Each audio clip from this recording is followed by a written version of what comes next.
क्या चीन ताइवान पे हमला करने की तैयारी कर रहा है? और क्या इसीलिए जापान ने तकरीबन 1 लाख बाशिंदे ताइवान के करीब से हटा लिए हैं?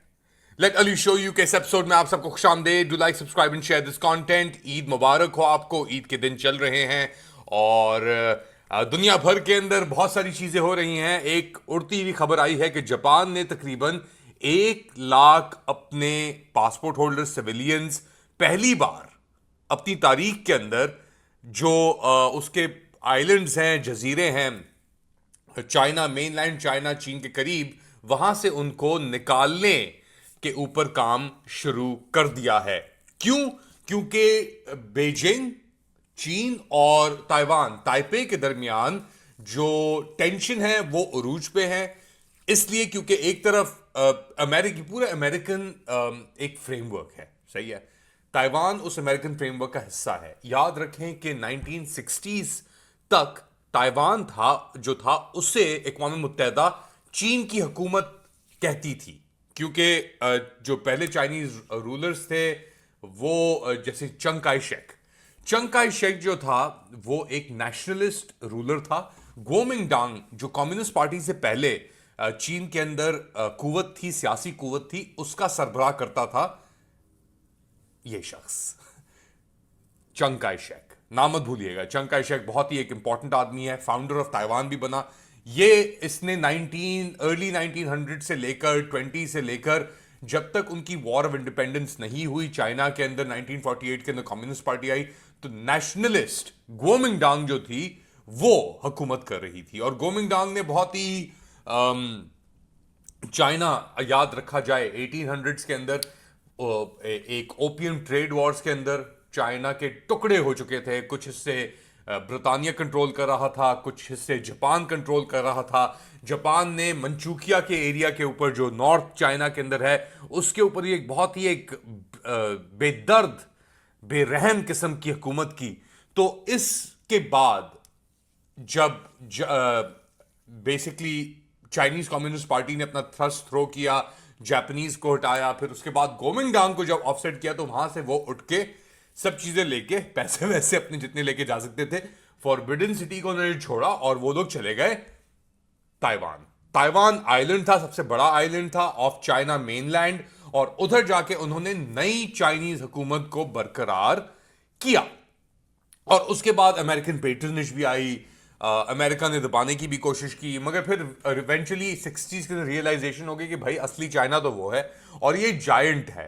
फिर 60s, late 60s, early 70s के अंदर बैकडोर डिप्लोमेसी शुरू की अमेरिका ने बीजिंग के साथ, पाकिस्तान को इस्तेमाल करके। हेनरी किसिंजर आता था इस्लामाबाद, वहां से फिर सीक्रेट फ्लाइट्स थी उसको लेके जाती थी बीजिंग, और फिर उसके बाद उन्होंने अग्रीमेंट किया जिसके तहत रिचर्ड निक्सन की पहली विजिट हुई चाइना, वहां पे उनकी माओ से तुंग से मुलाकात हुई और इस तरह फिर ताल्लुकात शुरू हुए। और फिर चाइना को, जो पीपल्स रिपब्लिक ऑफ चाइना है, मेनलैंड जो पीपल्स रिपब्लिक ऑफ चाइना है, उन्होंने जो अक़वाम मुत्तहिदा में सीट थी उसको जाके ले लिया। अब उसके बाद से इनकी पॉलिसी सेम है कि ताइवान चाइना का एक हिस्सा है और रहेगा, और जब तक वो कंप्लीटली अब्जॉर्ब नहीं कर लेते उस वक्त तक ये एजिटेशन चलेगी। अब दुनिया के अंदर पिछले कुछ सालों के अंदर बहुत सारी तब्दीलियां आई हैं। बाइडेन हुकूमत ने ताइवान के ऊपर भी प्रेशर रखा हुआ था, यूक्रेन के ऊपर भी प्रेशर रखा हुआ था, इन्हीं सिचुएशन, इसी सूरत हाल की बुनियाद के ऊपर। लेकिन ट्रंप के आने के बाद और यूक्रेन के अंदर जो डेवलपमेंट्स हुई हैं, जिसके अंदर रशिया को, जो चाइना का एक एलाय है, उससे स्पेस मिली है, तो जो बिल्डिंग ब्लॉक्स थे इस पूरी सिस्टम के जिसके ऊपर ये मबनी था, वो अब मूव हो चुके हैं या उसके अंदर थोड़ी मूवमेंट आई है। और इसकी वजह से चाइना को एक अपॉर्चुनिटी नजर आ रही है कि शायद वो जो उसका 80 साल होने को आ रहे हैं पेंडिंग इश्यू जो उसका चल रहा है ताइवान के साथ, इसके ऊपर अब वो एक कोई रेजोल्यूशन लेके आ सके। अब रेजोल्यूशन से क्या मुराद है? रेजोल्यूशन से ये भी मुराद हो सकती है कि जी हम आके कब्जा कर लें या हम ट्रंप से बात करके कोई नेगोशिएट सेटलमेंट कर लें। मगर चाइना बहुत ही मोहतात रह के चलता है, वो इतनी छलांगे नहीं मारता जितनी अमेरिका मारता है, या जो और दीगर ममालिक हैं दुनिया के अंदर वो मारते हैं। इनका एक लॉन्ग विजन है और ये अपने आप को उस लॉन्ग विजन के तहत जहां पे एहतियात मुस्तहकम होके अंदर से अपने आप को बिल्ड करो और जब मौका मिले जैसे इंडिया में हुआ फॉर एग्जाम्पल 2020 के अंदर ये जो एरियाज थे इनके 4,000 स्क्वायर किलोमीटर तक चाइना ने अंदर घुस के वो एरिया ले लिया था। मगर उसके बाद एक डील भी इन्होंने कर ली इंडिया के साथ, लास्ट ईयर की बात कर रहे हैं कि यार ये जो हमारे अपना गलवान और इन सब जगहों के ऊपर इश्यूज हैं उनको हम डील करें सही तरीके से। एक और चीज थी, क्वाड भी बनाया था अमेरिका ने, अगर आपको याद हो, जिसके अंदर इंडिया, अमेरिका, जापान और ऑस्ट्रेलिया शामिल थे। और उसके तहत ये कहते थे हम चाइना को साउथ चाइना सी में, पैसिफिक के अंदर और इंडियन ओशन के अंदर थोड़ा रिस्ट्रिक्ट करें, उनकी मूवमेंट को स्क्वीज करें। वो प्लान भी धड़ा रह गया अब कोई क्वाड की बात भी नहीं करता। इंडिया के अपने कंसर्न्स हैं और इंडिया अब अपने आप को एक न्यूट्रल पोजीशन के अंदर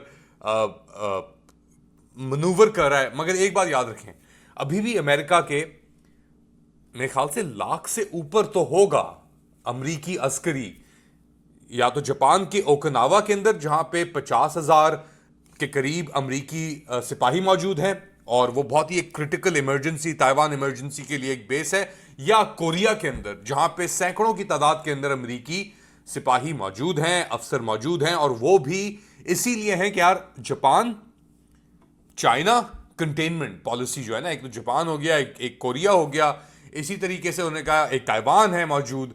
तो अगर इन द केस के अगर चाइना हमला करता है इसके ऊपर, अमेरिका के पास बहुत सारी रिसोर्सेज मौजूद हैं। मगर अब क्योंकि व्हाइट हाउस के अंदर तब्दीली आ चुकी है, वहां पे हमें ये नहीं पता कि यार एक्ट करेगा कोई कि नहीं करेगा। तो जो अमेरिकन एलाइज हैं उनके अंदर एक, जैसे जापान, उनके अंदर एक वहम है या थोड़ी सी परेशानी है कि यार क्या होगा, कैसे होगा, ट्रंप क्या करेगा, क्या नहीं करेगा। और इसीलिए शायद ये 1,00,000 जो सिटीजन्स हैं जापान जो मूव करने की बात कर रहा है, वो इसीलिए कर रहा है। मगर जिस तरह मैंने जिक्र किया, चाइना अमेरिका, रशिया और दीगर और ममालिक से डिफरेंट ऑपरेट करता है। उसने दुनिया भर के अंदर अपना एक इकोनॉमिक विजन OBOR के थ्रू फैलाया, one belt one road initiative. अब उसका सीपैक के अंदर भी आके लगा, मगर पाकिस्तान के अंदर तो अमेरिकन कुछ और मनूवरिंग गेमिंग चल रही है, सही है।